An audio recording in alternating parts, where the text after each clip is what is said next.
know why I like turkey hunting so much? It's because that bird's looking for me. That deer ain't out there trying to come and find me. You're trying to get that turkey to come to you. And that's, man, it's so exciting. Like your heart gets to pounding, mouth starts getting dry. You want to call? I do. At least I do. Hey, welcome back to the Buck Junkies Podcast. We are back at camp, still in the heart of turkey season. Still raining. Still raining. This weather. Start back fishing. God, this weather's been terrible. I need to be fishing instead of chasing these turkeys. We got one turkey's driving. That's crazy, man. Yeah. Man, y'all get tired of fooling with me and Mark will come down here and y'all come on. We're gonna knock it out for you. We thought we had Mark on him last week. They just ain't heard my horrible call. I could probably call everything up. Have y'all put your calls on the video yet? Well, I am today. I did mine last weekend. Now y'all gonna laugh because I suck. I thought we was gonna do it all like together. We'll just kind of laugh at each other and then you just need to this call off. You can record yourself doing it. It don't matter. Oh, I'm going to get with Tyler and Jacob, learn how to overlap somebody else. I'll just do this motion, have somebody. I'll be lip syncing. He's B-rolling. I don't know if they're going to cut it or not. But Malcom put his Malcom in and it was dry. Man, it was so dry. It goes, that's the way I sound. What do you mean? I sound like one of them old ruffians, Mikey.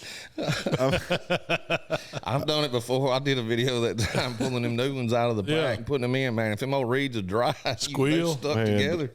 The other day, I couldn't good. help but laugh. And I don't know how that Jake didn't see me laughing, but it was blowed up out in the field, 30 yards in front of me. Mike would yelp a little bit. And about that time, you'd hear Malcom back there behind him. Well, he'd gobble, though.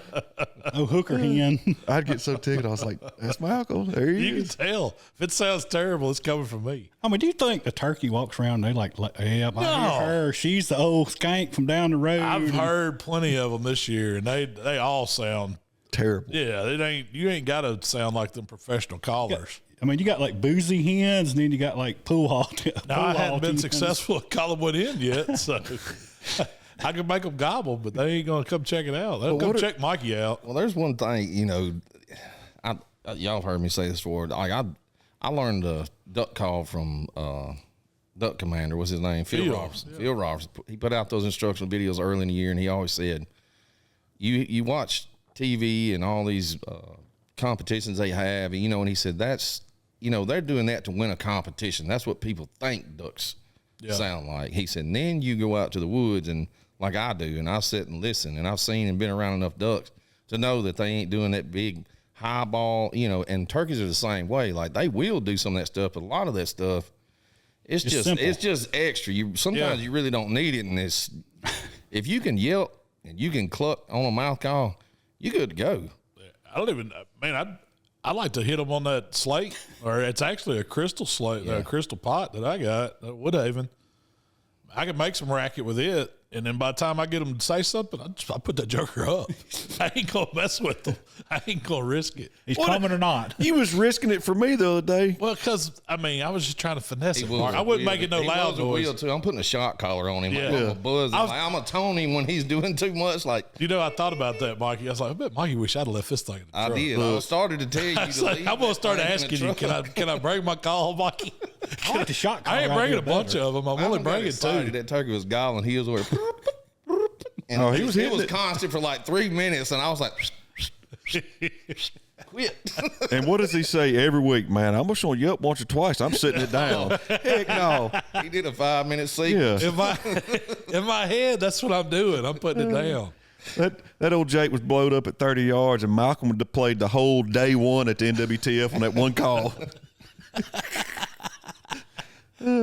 He had him happy, though. Hey, that jogger was wanting to gobble. Yeah. He was trying his best to gobble. He was trying to see what the heck was up. He was trying to come give you mouth to mouth, to come help whatever was over in them bushes. So last Friday, we was trying to get Will on a bird. Yeah. Y'all had a heck of a day. We took him out. We got out there early. Mikey, I'm going to let you tell the story because you probably – you was the one responsible for getting the bird to us. So we get out there early, and these birds have been consistently being on this ridge.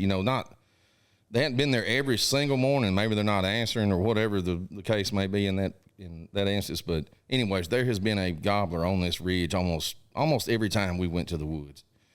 So we decided you had went in there the day before, and you had heard them roosted on that ridge. So we went back in there, and I had a game plan kind of laid out before we started. And I was like, we're going to sit on that road. I don't care what else gobbles. We're sitting on that road. Where that, we're back off that road. We're going to sit on that road. And it went all to hell whenever that turkey gobbled the next ridge over. We just threw that in the trash and went to him, which, anyways, I'll finish out the story. And so when the turkey gobbled him, he just started gobbling, just bang. It was black dark. I mean, it's early. Way early. It's way early. Normally over here, they're not gobbling until 6:30, 6:40, something like that before they really start doing anything. And very seldom we ever got them to do that in the dark. But this jugger just fired up out of nowhere. 6 o'clock, he was wound up. And he was going, and he was going hard. It was like bang, bang, just back to back to back to back. And he would stop for a second, and then he would do it again. So really didn't have to locate him. I did once when I got out in the woods just to see where he was at. Anyway, so we get our stuff. We go off the hill by the pond. Well, I'm wound up. So when I bailed off that hill, I was all the way to the water, and I looked back up, and you were still at the truck or at the side by side. And Will was like, he was on my heels. I knew he was excited. And I was like, this bird's up on top of this ridge up here, Will. So when we go up this ridge, I said, we got to be quiet. We got to be really quiet. And I said, Malcom needs to come on before the sun comes up and this bird can see I was getting my call. You was finna call that bird in. I said, well, just hang. I said, hang back about 30 yards behind me. I said, I'm going to ease up through here and find us the best way to walk up through there without busting up through the, thickets and stuff like that. So I caught Will at that point. Yeah, I tiptoed up through the woods and just where y'all barely could see me still and see how I went, and told Will, y'all follow exactly how I walk up through here. And he was like, all right. And by that time, I was starting up the ridge and y'all got to me. And, anyways, Al hooted and he hit right up on top of the ridge. I mean, he was over the ridge just a little bit. So we get up in there and I find a tree, set Will down by the tree. And when we got out of the side by side, I handed my gun to Will, and Will said, well, I was shoot Malcom's because his will shoot a little bit further than mine. I said, I don't know if we're going how close we're going to get the bird. I said, you can do 40 with mine pretty easy, but don't push it past that. I said, you can take Malcom's. I said, his is good out to about 50. I said, just take Malcom's. Anyways, we'll set Will down. You get your stuff up, and turkey's steadily gobbling behind us. Will gets up, and I was telling him, get your gun on your knee. Don't move. Just kind of, get ready. We're setting up your tripod and camera, and Malcolm's trying to get set in, got his seat set up. And, taking somebody with camera and a bunch of crap like that is not freaking easy. Nope. It's hard enough on a deer. Because you have to conceal that guy more than you do the shooter himself, because he's moving. He's got to move his hands to turn the tripod handle and move the camera or whatever. So get Malcom set up. He's got the, what all you got? You got the tripod with the big. Yeah, the tripod, the big camera. I had that Osmo. And then your phone. Handheld, and then I had my phone on a rig too. So while Malcolm's getting his stuff, I was tucked up under a cedar tree. Yeah. Great spot. I just couldn't see over the ridge. So me and Malcom Will's on top just as the ridge crest where he can see the whole ridge out in front of him. And Malcolm's kind of back down behind Will about, about 40 feet or so, maybe 50 feet behind him. And we get your blind put up. You turn everything on, get ready. I get behind you about that far, a little bit further than that maybe. On a den tree. Yeah, freaking den tree. I sat down, I start smelling something in the dark. So what is this smell? It smells like doo-doo. Thought you'd have stepped in something. Man, them coons had crapped all around that freaking tree. There was so much coon crap around that freaking tree, and I was sitting in that junk. So I had to smell that shit all morning. When you came over there, he's like, I got coon shit all over the back of my seat. I said, you got something on it, Mikey. It was bad. It was really bad. So anyways, this bird's steadily gobbling. And anyways, I do just a little tree yelping, just a little clucking here and there, not going too crazy. And then I do a little fly down cackle. And when I did that, he kind of started, you could tell he kind of amped up a little bit. So then when I hit the ground, I just kind of started scratching my leaves a little bit and just, purring a little bit. Yeah, just finesse calling, not going nuts, because he ain't far. I ain't going, he knows where we're at. But anyways, I'm just letting him know, hey, we're over here. And anyways, I never seen the bird fly down, but the bird flies down, hits the freaking ground in front of Will about 20 freaking yards. Pop. And where he was at, there was a bunch of little cedar thickets and some trees that had fell over. So he had to pick his shot. So he said, I was looking for where I needed to shoot because I didn't know where he was going to fly down at. He said, I had one opening to shoot this bird in. So Will he said he got ready, and he said he didn't put his head down on the gun till he seen the bird right before he got there. And he said, I put my head down on the gun. I couldn't see nothing but green in the freaking sight. So we had the intensity turn way up, too far up on his gun, and he had to watch the bird walk off. That's a lesson learned there. Yep. That was a mistake on our part. We should have looked through it before we got there and had him. He's never really, he's turkey hunted, but he's not familiar with that, with that sight and stuff like that, and didn't know that. So that's the first thing I do is put that gun up and see what that reticle looks like in that, because it's just a red dot sight, but instead of having just a dot, it's got the circle. It's like a little peephole almost, and it's green, and then you can change the intensity on it, whether it's, depending on how bright it is outside. Well, that bird flew down, and it was still hadn't broke daylight. Like, it was probably 6:45. That bird was hitting the ground right before 7 o'clock, and it was where we were up on that ridge. It was a cloudy day anyway. It was still kind of dark. So I thought about that, and I wasn't close enough to whisper to Will. But when I was sitting there with the camera and I could see, I was worried about the glow off the display on the camera. See it through the gun? I couldn't. You couldn't see his gun? No, I couldn't see. I couldn't see that. I could see where he's holding his gun up. Yeah. I thought he was fixing to shoot. Yeah, well, I knew he seen the bird. I knew he saw the bird. Put the gun up, and he got his head way down on the gun. I was like, he's right there somewhere. So I heard the bird fly down after you did your little sequence there. Now we had, I don't know how many birds was going that morning. There must have been 8. Well, there was 3 more answer. Yeah. There was a bunch answer me. There was 3 that come down that road at some point. I thought they were coming. I had to turn around on the tree to look back the other way because I was like, they're coming in the back door back here. Yeah. Well, they didn't come off the ridge. They came down the ridge a little bit, but they went back up. But it was 3 of them answered me just bang, bang, bang. Every time I did something, they would answer. It was just a fired up morning. Yep. It was a good morning. That was the first morning where they hit the ground. They were still gobbling. They would answer everything. Yep. Everything. But anyways, we got up there. The bird walks off. We hear a hen down the hill, and she starts, making some racket. And he's, by that time we heard him hit, and he was headed towards her. I guess he hit the ground, didn't see us. He probably got nervous and just, me on knees down this way. Or maybe he was just going. You never can tell what them things are thinking. You just can't. I figured he was headed downhill. Yeah. He didn't pitch on the ridge. He pitched right up, going down it. Mm. That's the direction I saw him go, and he hit that road. And just you could either go 2 ways, and he's went the opposite way of us every morning we've been on him. But that was weird because he was so close that I never seen the bird. I never heard him fly down. I didn't see any of that. Which I was kind of far. You were on the downside of the backside of that ridge. I was closer to the crest, but Will was right on it. But that bird wasn't even 100 yards in the tree from us. So we got in on him without spooking him that morning. So anyways, we let that go on, and those turkeys are still answering us every now and then. We do something, and then some hens got to jumping around and cackling and making some racket down by the field, the far end of the field down there. We could hear them. They were headed that way. All the gobblers, every one of them, they're headed that way. They're going to the field. So we decided we're going to reposition. So I send y'all back to get the side-by-side. I said, y'all go back. I'm going to bail off the side of the steep ridge, drop down, and I'm going to walk down to the field and just look and see if they're in the field. Pretty much following them. You were bringing up their rear.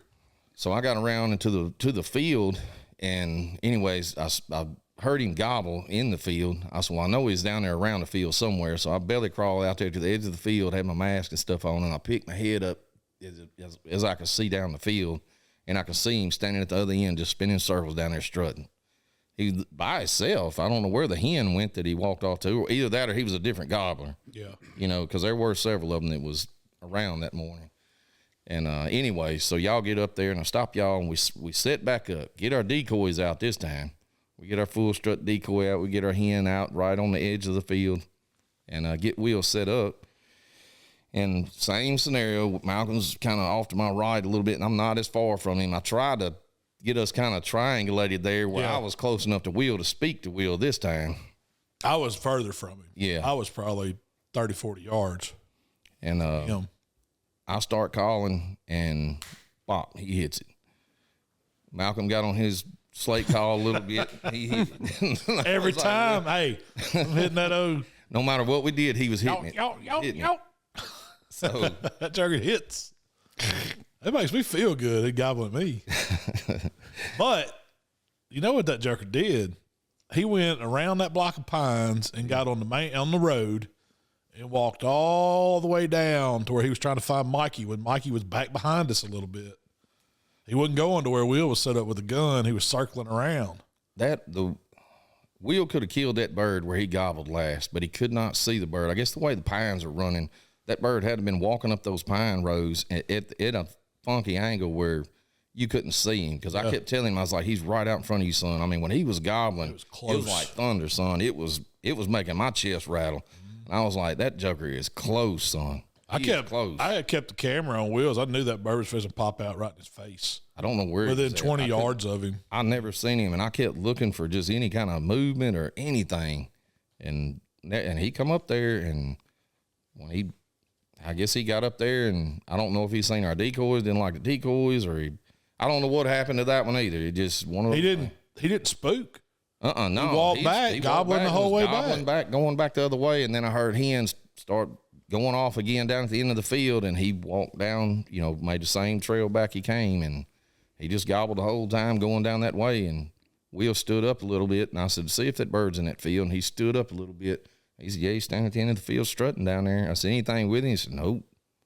I said, well, where was all them hens at? I don't know what happened. I don't know why. They had to be up in the hill there. They had to. Or either in the pines. We just didn't see them. They had to. Because there's another ridge where I was blocked. I couldn't see over that ridge. And it goes to another ridge. It goes up. My heart was beating so fast. I'm talking about it was about to come out of my freaking chest. I mean, my throat got dry, and I was still trying to run that Malcom, and I was worried I was going to squeak on it a little bit. I had your back.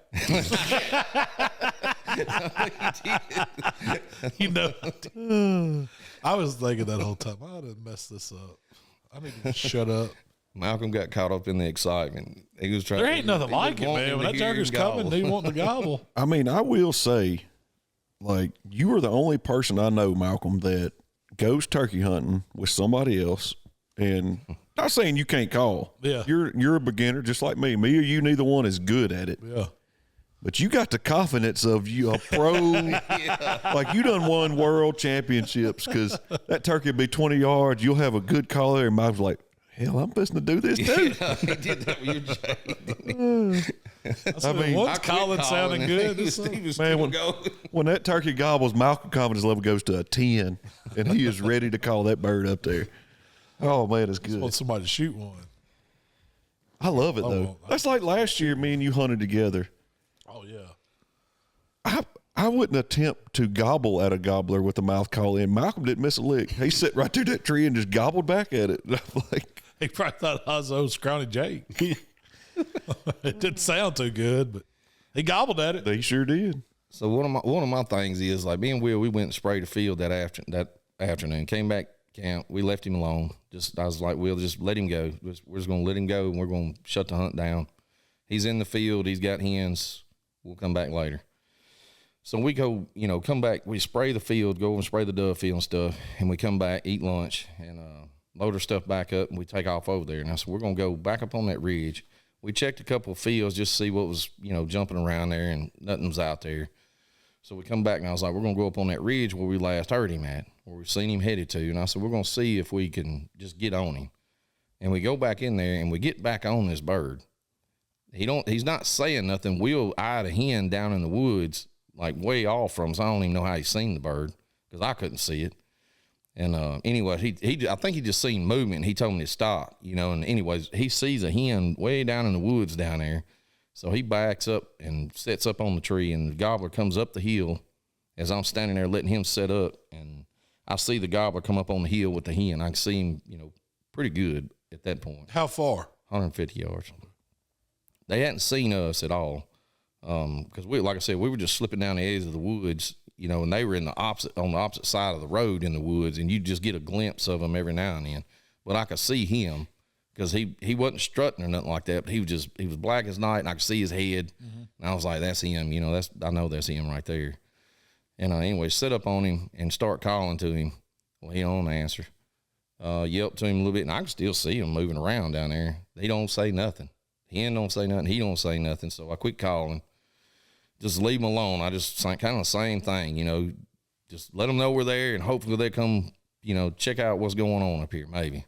And anyways, the hen started yelping. She went back down in there towards, was it Border Patrol? Mm-hmm. Last time I heard her, she was about standing in the food plot at Border Patrol. I yelped one time. She answered me back. And I was like, well, crap. Maybe they'll come up here. We sat there for a while, and it was hot. And we sat there for a long time, waiting on that thing to come up through there, and never did. So I just told him, I was like, let's stop. He's got a hen with him. So we bailed on that hunt again. Well, so I know y'all have heard, if you can get them to get, answer you or whatever, they know where you're at. They're eventually coming. Yeah. They're coming. Do you think that's 100% the case? I mean, I know it depends on what's in between you, and turkeys are contrary. They might not cross the ditch one day, and they might not think twice about it the next day. I think it's a very circumstantial theory. And reason being is, I know, like Fate, you say that. He said, I've always heard, if you get that bird to answer you, they'll be up here at some point in the day. Just matters if you won't sit here that long. I've heard other people say that. I've heard it on videos, on podcasts, and stuff like that. I don't think so. I think it's just like everything else. You hear that turkey, you hear that hen. Well, that might not be the one you want today. Yeah, he's got a surefire thing in front of him. Yeah. And if you got something, like you say, between him and her, he might make 4 or 5 pit stops just to see what's on the menu today before he gets there. And if you find, it's just like, heck, if you traveling, going to lunch, if ain't no stores open, you eventually going to go to McDonald's, ain't you? I mean, you're going to try what you can get. And I guess kind of to back my theory up, I don't think that that's the case all the time. Has it been the case? And sometimes maybe so. But like that morning when we were yelping, and we had 8 different gobblers answer us. How do you know that was the gobbler got to answer you that morning? That came. Yeah. So are all 8 of them gobblers going to show up at that point? Nah. Yeah. I don't think so. So it's just chance that. I think it is. I think it's just a chance, because I've seen gobblers stay with a hen all day long. So he's not, more than likely, he's probably not coming back around through there. But will he go over and breed a hen and come back to you eventually? He may come check it, yeah. Yeah. But I don't think that's a surefire thing. That's what I guess that's what I'm getting at. I don't think that's a surefire thing that if that bird answers you that day, he's coming right to that. See, that's interesting to me because like this time of year, they're still henned up. So we've seen it. Probably more so this year than the past because these gobblers they weren't talking when they hit the ground. They do this every year, but sometimes I guess it just seems like it goes longer. But I've heard a lot of people say this year, it's like, man, especially Mississippi, they've been tight with it. Yeah, they've been tight, but it's either there's so many hens where they don't have to do much calling. When they hit the ground, they hit it one time and, their hens are gathered up and then they're just going to stay with them all day and not have to be pulled off. But there's going to come a point where they get those hens bred and they're going to get fired up and it's going to get more competitive on them. And then more than likely, if you can get one's attention, they're probably going to come at some point to you. I think, that's what I was saying, like circumstantial is, if you had a lone gobbler answer you or if maybe he did have a hen, maybe he flew down an hour later and bred that hen, he might come back over and check, see if you're still over available that day. But still, you don't know if that's him or not because there was 4 other gobblers that answered you. Maybe one of them came from way over yonder to come look at you, Yeah, I think if you called and you got birds to answer you at some point in that day, some bird may come check to see if you're still there. That's another thing. It's probably different from private land to public land. Private land, we're spending more time on it. Yeah, we know how the birds react on our property. Like they do have strolls they make. Like we notice they walk the roads, they go around. They like being in this plot in the afternoon. They like being in this plot in the mornings. So chances are, if you're playing, it's almost like you're deer hunting them like that, though. Well, I'm sitting over here thinking, You're not playing the game with them. You're just trying to ambush them, basically. if we were to put this much strategy into deer hunting, we'd kill some. We'd be hammers. Oh, I thought about that this morning. I was sitting there. I was like, man, you know why I like turkey hunting so much? It's because that bird's looking for me. That deer ain't out there trying to come and find me. This bird's trying to, you're trying to get that turkey to come to you. And that's, man, it's so exciting. Like your heart gets to pounding, mouth starts getting dry. You want to call? I do. At least I do. So this is what I think, and I might be totally wrong. I'm a dummy on turkey hunting. So you say you bring out your, what's that one call? You got Margaret or whatever? Oh, Marge. no, Karen. No, Yeah. Whatever. anyways, Whatever this call is, that's your favorite mouth call. Yeah. You go in, you set up on this gobbler, he don't come to you. He comes down, gets spooked, don't come up here to you. So you go back next day, same turkey call, same spot, same gobbler. In my mind, he's catching on like, I've heard her before. She ain't really there. Yeah. So change a call or change mouth call or change. If you're working a mouth call today, go back to the same gobbler with the box call, slate call, and that's my, I mean, I might be 100% wrong. I don't think you're wrong. I think they figure out that tone or that sound and That they know exact that call. turkey. So how smart are they as far as them figuring you out and not doing the same thing? Like, a buck, he's going to figure, like, he's going to come in there. He sees you mess up on him one time. He remembers. That jugger remembers. Are turkeys going to learn like that too? Are they think smart they know enough the to same learn? Memory span is on a turkey. I don't know if They they've done any can't. I mean, their research on brain's so that, small. Yeah. they can't have the storage for that. They can't have. I don't know if if you give him a week and come back and start calling the same calls, will he come to it? I don't know. It's just it's one of those things. You only got so many calls in your vest. So, but like Jamie was saying, I have been out on property that I've hunted before and used the same calls, not getting an answer, and just be digging in my vest for something like, man, I'm sitting here calling for an hour and nothing's answering, and then dig in there and find an old, slate or something like that, or a Malcom that I hadn't used, this year yet, and throw it in and pop, one will hit. You done it with me. Y'all got to On be a box careful. call. We'd ride around. And, Y'all got to be careful saying that. what? Because now I'm going to be like, dang, maybe I need to take another owl hooter with me. Because, like, man, if that turkey's that smart, he's like, man, we heard that owl. Ricky got. He's disappeared. Yeah, we hear that owl. Y'all just stay in the tree. Don't even get down. I don't know if they're that smart. I think they figured it out. Think so? Nah, they're just a dumb old bird scared of everything. I don't know. Especially, I mean, and it depends on how fired up they are. Yeah. There's certain birds that they'll do like that bird did us. He wanted to gobble, but he didn't want to come. Yeah. But you get one that's fired up that's beelining to you. And I've heard guys talk about this when they're hunting. They might get a bird to answer them, but they say, well, that ain't a bird we can chase. We got to find one that's hot that we know, and they'll move on to a different bird that's a hotter bird instead of spending all day chasing this one. You think about that too, though. Every time we chased that bird last year over here behind camp, he was fired up. But there was always some type of geographical obstacle between us and him. Yeah. We never did, that's the difference in this property and down the road is it's, to me, the hills are so much different here and the ditches are different. So you get over there, you got how big's plantation? 15 acres? Field? Yeah. 8 acres. 8 acres. 10 is full 10. So you got a full 10 acres of just wide open, flat ground. You don't have that over here. You always got ridges, ponds, creeks, something, So I think this property is harder to hunt than over there. So I don't know. We never did have that turkey but one day to where there's no obstacle between us and him, and he come up. Yeah. And Jody didn't pull the trigger, and I'll never let him live it down. He had him in his sights. Yep. If it had been his wife, If it had been his wife, he'd have shot it out from under. He's done that 3 times. He killed one. He killed one Saturday morning. And it was her bird. It was her bird. But here he comes. He said, never fails. He says, That's a long ride home. Man, what do you do in That's that a case? long night. Well, my wife don't turkey hunt. yeah. Oh, she was smiling in the Because video. I'll we shoot sent. one in a heartbeat if he comes in front of my barrel. Too far for you to shoot, Shell. I got it.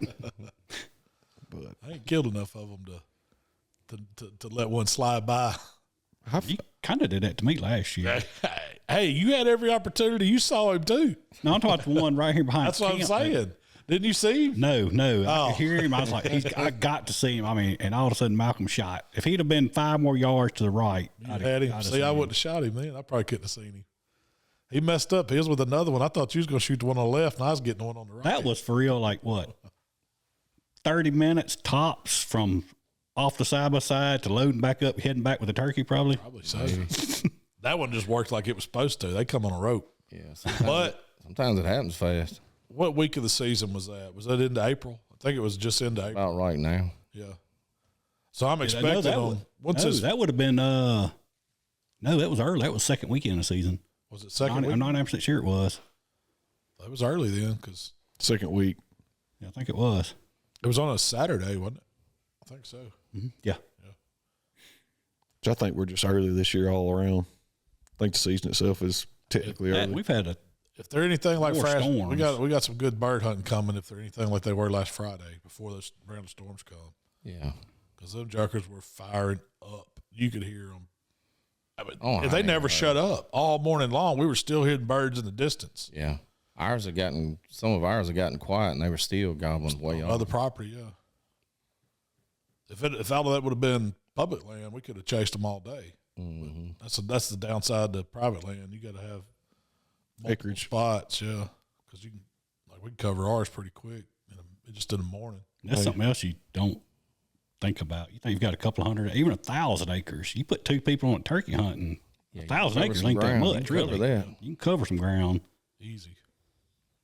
Yeah, if you're just walking and locating and trying to find, if you just sit down and hunt, you're not going to cover much ground. But if you're like walking and just trying to locate, I mean, you can cover, you can cover a lot of property. Me and Faye used to cover all that stuff over there at Holly Springs, Ashland, all that way. Man, we used to walk miles and miles. It was a lot of walking trying to locate birds. So, Mark, you got some news on the giveaway we got going on, right? Man, I did. I don't even know if anybody's entered it yet. We need to get some entries in there because what all do we got coming? So, heck, I think I'm going to enter. Yeah, if y'all are listening, I don't care how bad a turkey call you think you can blow or sound. Get on there and enter to win this, because right now the giveaway package is going to be all from Rolling Thunder. We got the Thunderdome slate. We got the Rio box. We got a logo mesh hat. We have 1, 2, 3, 4, 5, 6, 7 different mouth calls that are all going in that gift pack together. That's a heck of a lineup. Man, you can sound like some turkeys with all that stuff now. Yeah. I think a whole flock's out there. You take all 7 of them mouth calls with you. Me and Jamie's going to knock ours out this week. We'll put them on there. I did mine last week after the ice. podcast, and then we ain't added it yet. But I did a box call, I did my pot call, and I did a mouth call. Y'all going to be laughing at me, but that's all right. We may have to do a little promo video. I couldn't find my old gobbler shaker. I don't know what happened to that. You should just gobble with your mouth call like you did last year. Mikey's got me beat on that now. He done learned how to do it. I can't. I do it different than Malcom does. I tried to do Where do you put your call when you do that? I put in your mouth. I slip it up under my lip in front of my front teeth. And that's where you hold it. Mm-hmm. Yeah, I keep mine in the roof of my mouth and use the tongue pressure to do it. I used to do okay on a mouth call. I can't do it to save my life worth of crap now. When's the last time you tried? Probably 2 years ago. Oh, see, they've gotten a lot easier to call on the latex, or something has changed the way they do the reeds. Because used to, like 20, 25 years ago, I keep saying 20 years ago. It's probably been 30 years ago. 30 years. Yeah, I better back up another decade. that was when they was making them with lamb skin. It wasn't even latex. Like these things. Prophylactic. Yeah. Back then, it was all piece of lead, prophylactic. Yeah, it was all white. Sports tape. And they were thick, son. I mean, you had to get some air on them to get them to do something. Some of them you did. They were all white. They just had a little dimple that goes, does that go up or down? I can't remember. I think it's up. Dimple? Yeah. Most of the time the dimple and the logo goes up on Malcom. Yeah. I just know the longest reed goes up. Yeah. No. Yeah. Or the I have to look at mine. Or the cut. Because I know I blew mine wrong about most of last year. I can tell if mine's in my mouth wrong, though. You can tell by the feel of it? Mm-hmm. Yeah, because I have to think about what y'all were talking about. When I first put it in, I look at it, and I'll just throw it in there, roll it around in my mouth, and know where I know where to which way it goes. You got way more experience than I do. Yeah. Mine about chokes me half the time. I might be calling mine upside down. I don't know. So y'all got some out of state stuff coming up. We do. Me and Mikey are headed over to Texas here in 2 weeks. Yeah, We're trying to kill a Rio. And then we got an Arkansas trip planned with the guys that we went muzzleloader hunting last fall.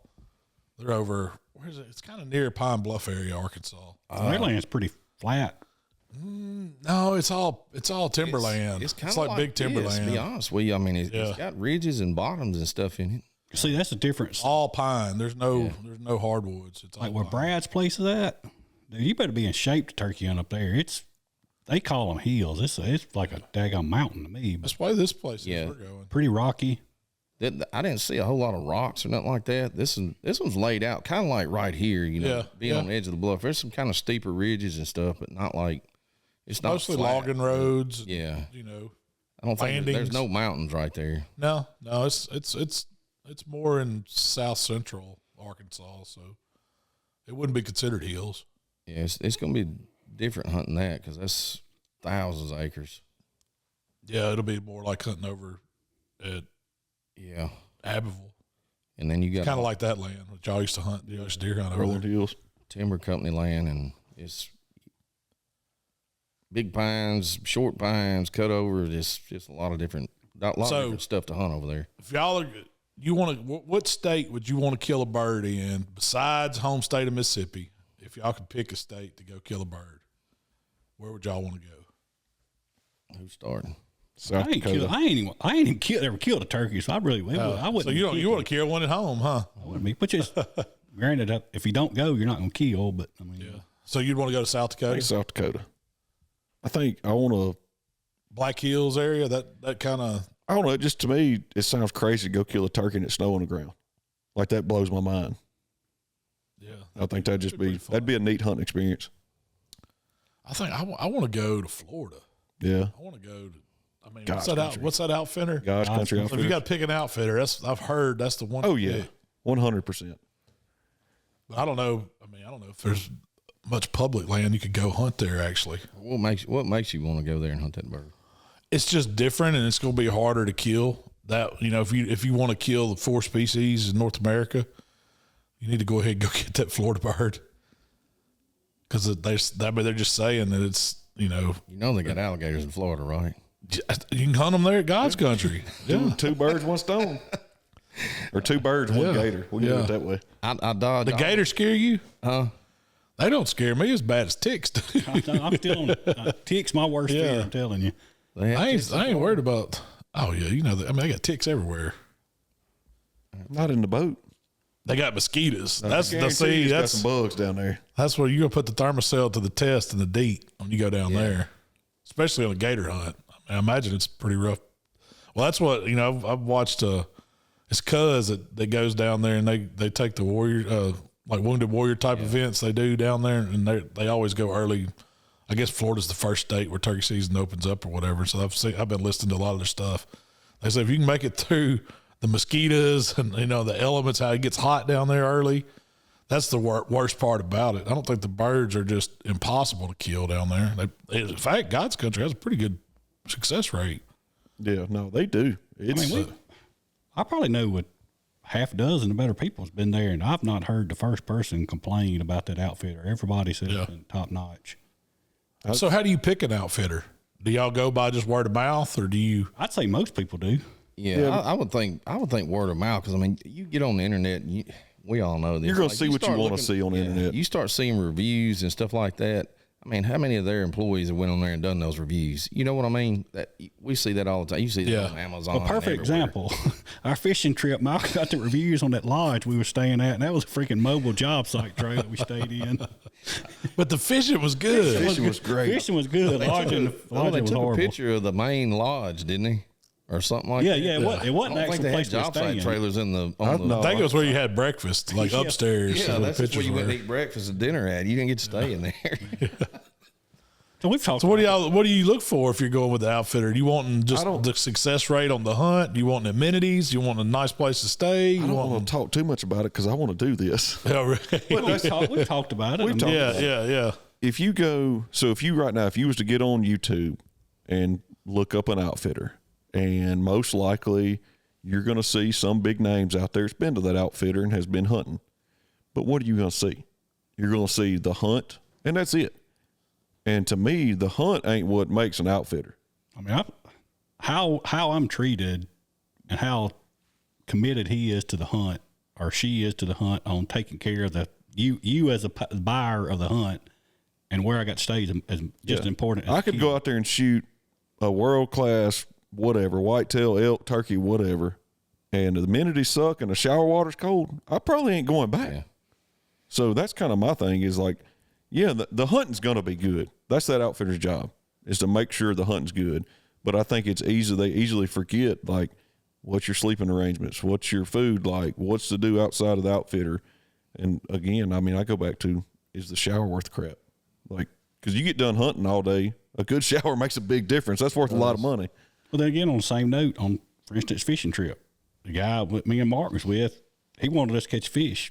Y'all's guy was just like, we're on a boat ride. If you catch fish, great. If you don't, great. I mean, and to me, that all that stuff matters. It all plays into play if they're serious about, what their guys paid to come out there and hunt.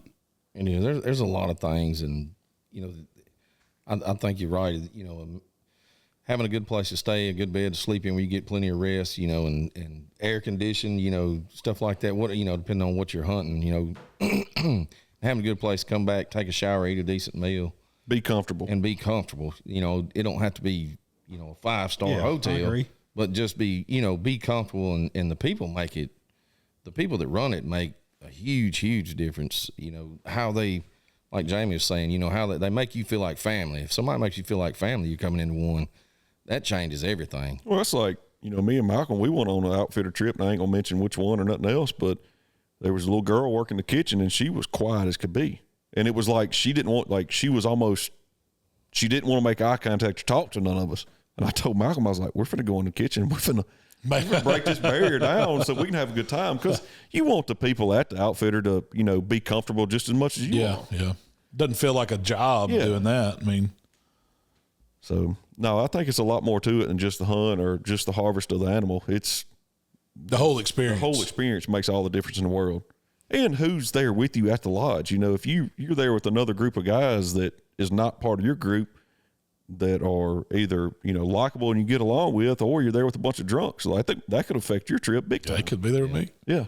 I mean, it could be Malcom in another group. I could be bartending for you. Yeah. But no. It's a lot that goes into it for sure. I did get a couple of recommendations. This for turkey hunting. There's one, if you're looking to go somewhere in Texas, SOE Hunts was highly recommended out there.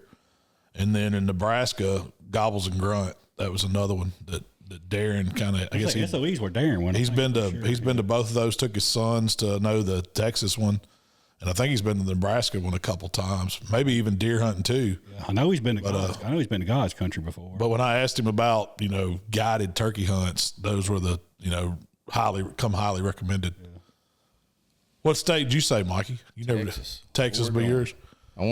That would be my first choice, just because before we went out there, I would have said no, because I'm not a huge fan of Texas, just the terrain and what's out there and stuff like that. But where we were at with those, those rock hollows, those steep rock canyons and those river bottoms or creek bottoms down through there, there's creek bottoms, with post oaks and cottonwoods on them, and they lay out flat, with big fields in them and stuff. Man, that is just, I don't know, it's just different. So that property does have like bigger trees on it, I guess. Yeah, but they're not up on the crest of the hills up there. When you're on top of the hills, like some of them ain't got a mesquite bush on them. That's what I'm thinking. Just like, a cactus. Scrub country. Yeah. If it's all scrub stuff and nothing more. Is it similar to where we went to Prairie Hill? Or no, completely different? Completely different. I would say that terrain's closer to Delta or something like that. Remember how we were? Mm-hmm. A lot of it was kind of wetland or flat. No, this is like something you see out of a Wild West movie, like a Western. I mean, for real, it's just red dirt and what they call those? buttes or whatever they're called. Yeah, I think it's like a big rock formations and Oh yeah, buttes. and I mean it's senderos and it's a lot of cattle country, but it's mainly canyonous. I would say it's the elevations is up and down big time on it. If you had to climb some of those rock faces, I mean it'd be steep. Yeah, but most of them you could get around a long way. Yeah, you'd have to take a long way around on some of them because some of them they're just sheer rock face there. Big boulders or whatever, and climbing up through them things, that'd be a task to get up through there and not fall and break a leg or something. I know we went a few weeks ago. We were just we knew we were going to go back turkey hunting, so we wanted to scout and get some ideas, where the turkeys were on the properties. We were told there's a bunch there. And we saw from the minute we got there, we run up on birds several places, and Mikey was just taking Onyx and marking all these sightings. And then one morning, Mikey and I got up and we said, we're going to go out there, as the sun comes up, see if we can see what the birds are doing in a hunting site situation. We didn't, you had your calls with you, but we really weren't. I think I took one or two mile calls with me. That's all I took with me. We were really trying to see, what's getting these birds gobbling in the morning? Do they have owls there that are making noises? Are they gobbling at coyotes or crows or what is? And so we really didn't know. So we were trying to figure out what calls we bring. Well, we were riding around and I heard one. I said, Mikey, I just heard a gobble. I know I did. And he's like, no, you didn't. I was like, yeah, we did. I mean, it stopped. And so we stopped. And sure enough, that joker struck back up. And we'd seen some birds running that morning. This was right after daylight. So Mikey got his mouth call out, and I don't know how many you struck up. I mean, it was like them being fired up here. Those birds were so fired up. That's the one thing I've heard about Rios. It's fun to hunt them because they're going to gobble and gobble at you. And they're going to come charging in, and it might be, 4 or 5 of them come strutting in on you. It's not just, you're working this one hard bird that's like ours, here in Mississippi. I ain't saying it's easy, but they say it's going to be action-packed. That's going to be good. And we're not going with the outfitter there. This is just a private lease. We got some turkey land. 4 or 5 days there. Yeah. I think 4 we're driving. Yeah, you're going to take 2 days. Yeah. That's the bad thing is the drive. It's a full-day drive. We left at 4:30 in the morning and pulled up over at dinner time. Yeah. It's a long ride. But it's going to be fun, though. Yeah, I'm excited about that hunt. That's something different. Not coming back rattlesnake bit and an ass full of cactus is going to be challenging. I still got to get some snake boots. Yeah, I do too. That was a couple of guys that been over here told me, you can buy snake boots off of, some of the stores around here, but they said if you go over there, you get into Texas, they've got like a lot better selection because they're buying boots that's built for that terrain. Well, you're comfortable enough to wear every day. Right. I bought a pair of snake boots and I gave them away because it was like wearing cinder blocks. I mean, what kind more? Because I need to know which kind to buy. What would you recommend? I've wore snake boots for 20 plus years rabbit hunting, and they're waterproof for a certain extent. I wouldn't say you're gonna get years out of it. Just the Bass Pro one's been the most comfortable. Are they leather or rubber boots? These are leather. Because that's what you need. Because some of the guys out there told us is like you can't wear just the rubber with the neoprene stuff on them. The cactus shreds them. Yeah, you need a leather boot. I had the Ariat work boot style, and I gave them to Willie. Them things right there, I wore them, and they would not break in. They was but the Bass Pro ones and Rockies, but like Redhead brand or Cabela's, I guess it would be now. That's what Jamie had a pair of them, and I bought a pair of them, and they were I walked them till the soles come off of them. If you get that and that boot silicone spray it on there, you'll get a couple of years out of them before they start leaking. But that's the thing in Texas. This place is so dry. You don't have to worry about the water. You're not going to be wading through any. I'm not saying even the creek bed's a dry creek. That's what they call it. I ain't saying they're the coolest for uninsulated boots. They are kind of warm, but those were comfortable though. Yeah, that's what I'm worried about. Like over there is, it was when we were over there. I mean, it was cool here, but over there it wasn't. I mean, we were in t-shirts.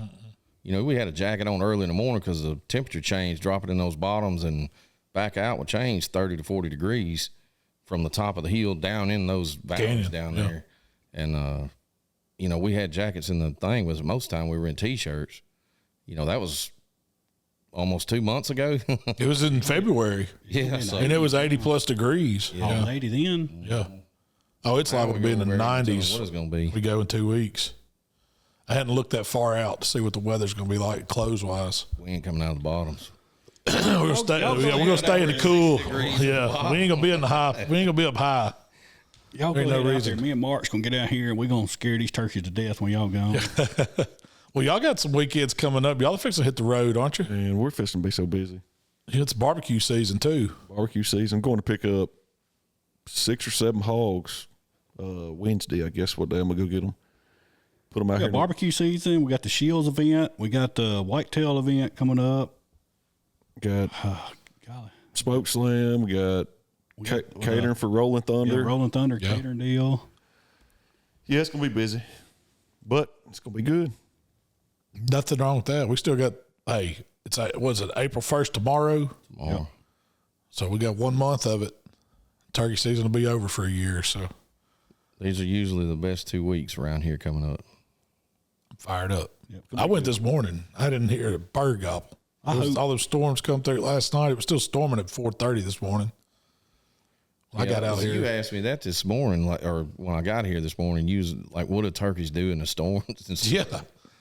I imagine riding that thing out in that tree, that wind blowing. Yeah, it's probably pretty tough on them. I mean, because they catching a lot of wind up on that limb. That's why I'm pretty sure they probably spin upside down a couple of times in that wind as hard as it's blowing. Well, they weren't gobbling this morning at all. I don't know if they were scared for their lives last night or where they were hiding. I would have been up in somebody's shop. Yeah. I would have been It got undercover. rowdy. Like, I thought it was going to be bad down here because it was south of us, and I was sitting on the back porch when that storm rolled through. I was like, man, and they showed it like squared up on camp. I was like, man. I looked at it this morning. I was coming. I was wanting to be here, 5:30, but I'm probably going. wasn't no use in that. I might slip down here in the morning. I got to do some things down here tomorrow anyway. So Man, I got a dentist appointment. That sucks. Me and Will will be down here. Come on. Are y'all coming in the morning? I'll jump on the e-bike and see if I can solo. Yeah. It ought to be a good morning. I still want to find this one over here behind camp that we hunted last year.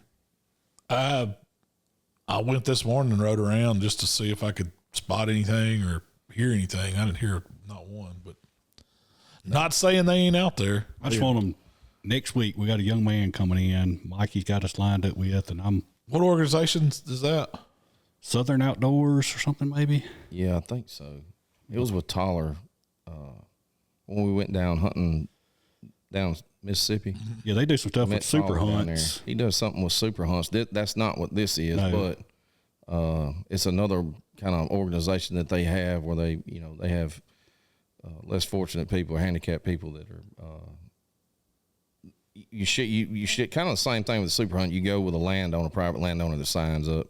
So Jamie signed us up, and It's Southern Outdoors Unlimited. Southern Outdoors Unlimited. so we're gonna take that young man in a week or so, and Hopefully we get were him on a supposed to take him bird. this week, but Yeah, we got weather's thunderstorms so coming horny. in for the next 4 or 5 days. We had to Yeah. bail on that one.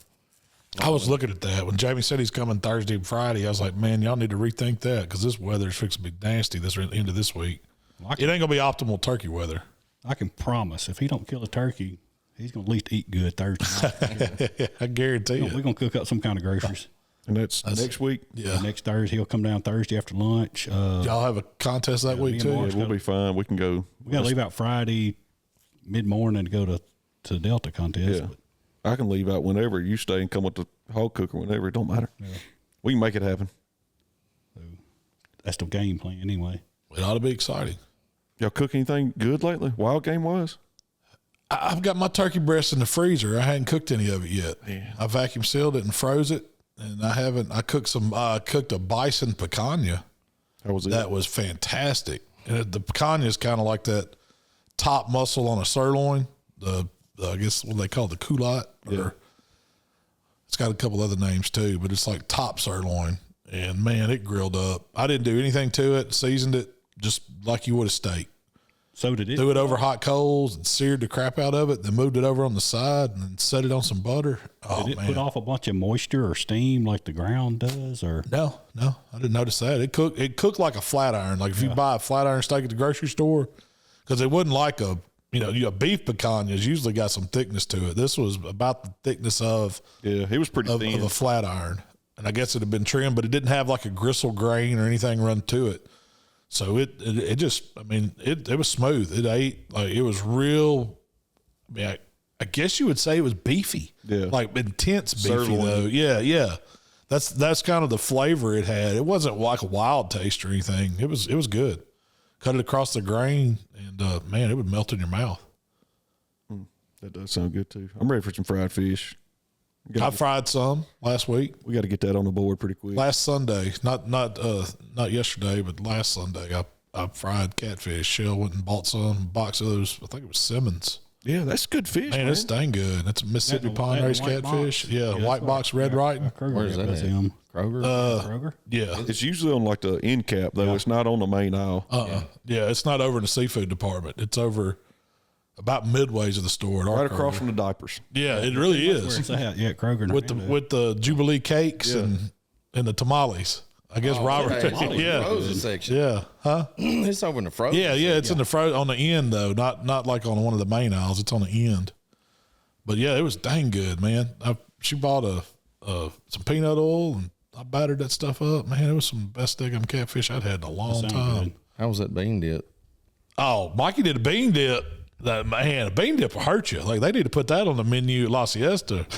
We got a video coming out of that. We did a video. Yeah, Rosaritas. Yeah, rosaritas and cream cheese and deer meat. It's deer camp bean dip. My Man. wife does the same And that thing, ain't but she that's doesn't. asking for just punishment right Oh, dude, it was so good, man. You can't. It's like crack.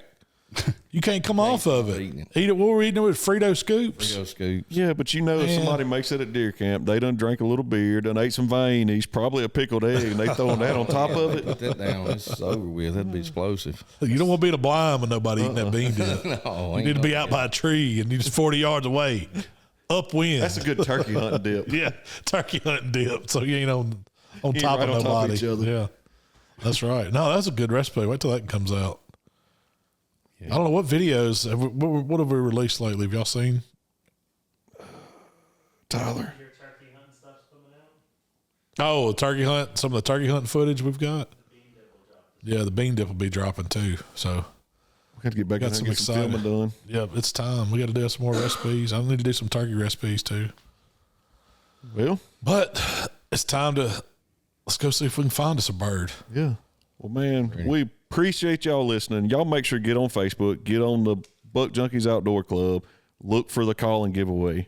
I'm going to get on there and do it. Jamie's going to get on there and do it. I think we all are. We may even get Tyler, one of the nerds, to do it. But I mean, me and Tyler's gonna be, we're gonna be about the same level. Yeah. Sorry, Tyler, but this is a heck of a giveaway. Y'all ain't going to want to miss it. But we appreciate y'all listening. We'll see y'all next time. Y'all let us know if we got questions. But we finna get out of here. We gone.